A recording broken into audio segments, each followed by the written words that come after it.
Hello students. तो आप सभी का स्वागत है आपके अपनी यूट्यूब चैनल सिग्मा 57 पर। तो आज हम क्लास ट्वेल्थ का एक इम्पॉर्टेंट टॉपिक पढ़ने वाले हैं जिसका नाम है वैद्युत द्विध्रुव इलेक्ट्रिक डाइपोल। तो हम लोग हेडिंग लगा लेंगे वैद्युत द्विध्रुव इलेक्ट्रिक डाइपोल। वैद्युत द्विध्रुव इलेक्ट्रिक डाइपोल क्या होता है? वैद्युत द्विध्रुव क्या होता है हमारा? वैद्युत द्विध्रुव इलेक्ट्रिक डाइपोल। हेडिंग लगा लेंगे वैद्युत द्विध्रुव इलेक्ट्रिक डाइपोल। इलेक्ट्रिक डाइपोल, वैद्युत द्विध्रुव इलेक्ट्रिक डाइपोल। चलिए देखते हैं क्या होता है हमारा वैद्युत द्विध्रुव इलेक्ट्रिक डाइपोल। वह निकाय क्या है? वैद्युत द्विध्रुव वह निकाय जिसमें दो बराबर किंतु विपरीत प्रकृति के आवेश एक दूसरे से अल्प दूरी पर हो, वैद्युत द्विध्रुव कहलाता है। जैसे मान लीजिए हमारा क्या है, हमने एक संरचना बना ली। एक संरचना बना ली। ये पॉइंट हमने नाम दे दिया ए और ये पॉइंट हमने नाम दे दिया बी। यहाँ पर माइनस क्यों आवेश रख दिया और यहाँ पर प्लस क्यों आवेश रख दिया। इनके बीच की दूरी हमने नाम दे दी 12। क्या है? 12 है। इनके बीच की दूरी क्या है? 12 है। तो वह निकाय जिसमें दो बराबर, देखिए दोनों में बराबर है, इसमें भी क्यों है और इसमें भी क्यों है। तो वह निकाय, इस संरचना को हम क्या कहेंगे? निकाय। तो वह निकाय जिसमें दो बराबर किंतु विपरीत प्रकृति, देखिए प्लस की है और ये माइनस की है, विपरीत प्रकृति के आवेश एक दूसरे से अल्प दूरी पर हो, वैद्युत द्विध्रुव कहलाता है। तो हम लोग ये लिखेंगे कि वह निकाय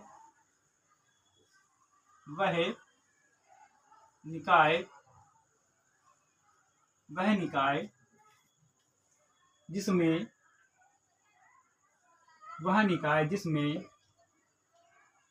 दो बराबर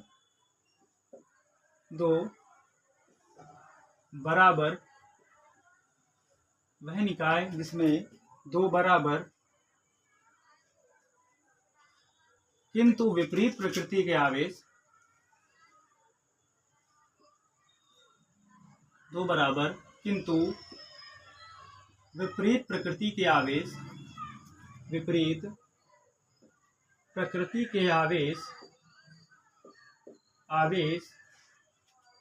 एक दूसरे से अल्प दूरी पर हों, एक दूसरे से अल्प दूरी पर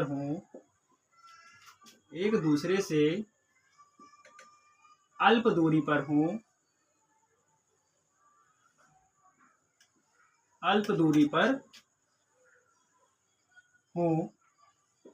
क्या कहलाता है? वैद्युत द्विध्रुव कहलाता है। वैद्युत द्विध्रुव कहलाता है। क्या कहलाता है? वैद्युत द्विध्रुव कहलाता है। वैद्युत द्विध्रुव कहलाता है। क्या जाना हमने वैद्युत द्विध्रुव में? कि वह निकाय जिसमें दो बराबर किंतु विपरीत प्रकृति के आवेश एक दूसरे से अल्प दूरी पर हो, वैद्युत द्विध्रुव कहलाता है।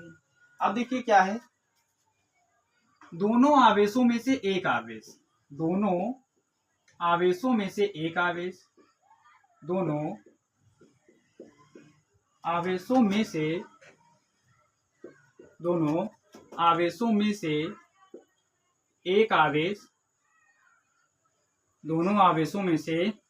आवेश तथा उनके बीच की दूरी, तथा उनके बीच की जो अल्प दूरी है, ठीक है, तथा उनके बीच की दूरी के गुणनफल को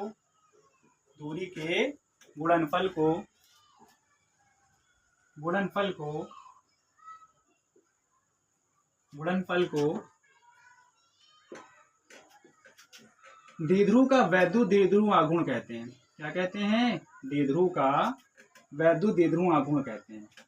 द्विध्रुव का वैद्युत द्विध्रुव आघूर्ण कहते हैं। द्विध्रुव का वैद्युत द्विध्रुव आघूर्ण कहते हैं।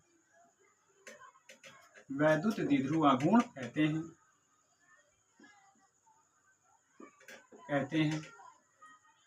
इसे P वेक्टर से निरूपित करते हैं, या ये भी कह सकते हैं इसे P से डिनोट करते हैं। इसे कैपिटल P। अब इसमें वेक्टर क्यों लग रहा है? कैपिटल P से प्रदर्शित करते हैं, वो बात हमारी यहाँ पे सही है, बट इस पे ऊपर वेक्टर क्यों लग रहा है? क्योंकि एक सदिश राशि, क्या है? सदिश राशि। अभी समझाता हूँ क्यों सदिश राशि है। क्योंकि इसकी दिशा ऋणावेश से धनावेश की ओर होती है। इसकी दिशा कहाँ से कहाँ की ओर होती है? ऋणावेश से धनावेश की ओर, ऐसी डायरेक्शन होती है इसकी, ठीक है। इसे इससे प्रदर्शित करते हैं P वेक्टर से, इसे P वेक्टर से प्रदर्शित करते हैं, इसे P वेक्टर से प्रदर्शित करते हैं,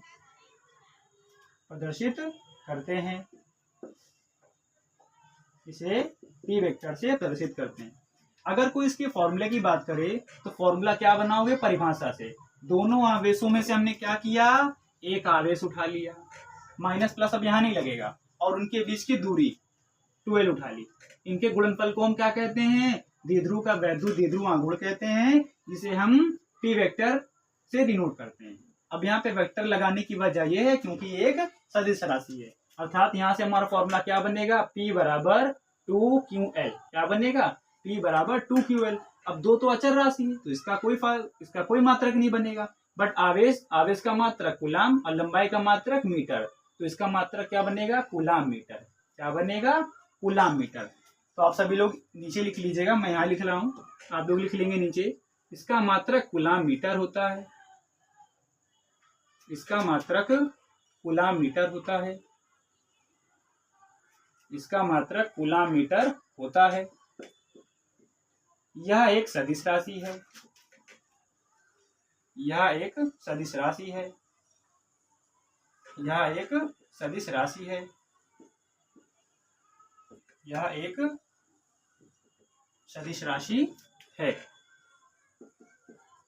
इसकी दिशा ऋणावेश से धनावेश की ओर होती है, इसकी दिशा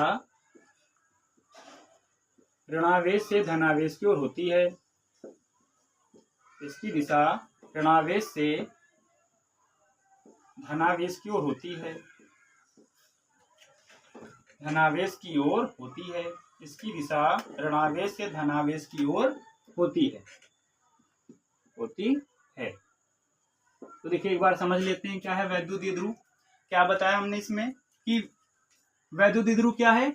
वह निकाय जिसमें दो बराबर किंतु विपरीत प्रकृति, कैसे विपरीत प्रकृति के आवेश एक दूसरे से अल्प दूरी पर हो, वैद्युत द्विध्रुव कहलाता है।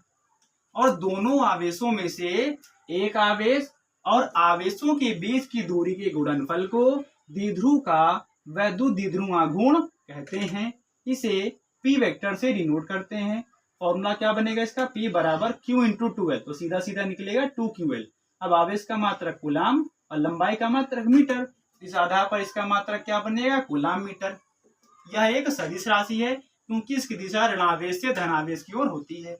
अगर आपसे इसकी कोई विमा पूछे, क्या पूछे? विमा, तो विमा आप क्या बताएंगे? देखिए, अब विमा के लिए हमें क्या पता होना चाहिए? मात्रक। क्या पता होना चाहिए? मात्रक।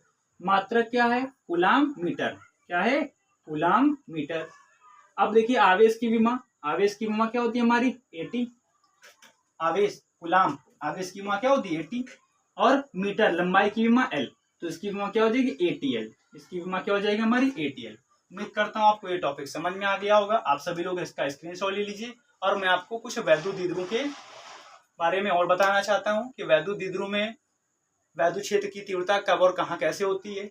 ये हमारी 2 टाइप से होती है, अच्छी स्थिति और निरक्षी स्थिति में। तो आप सभी लोग इसका स्क्रीनशॉट ले लीजिए।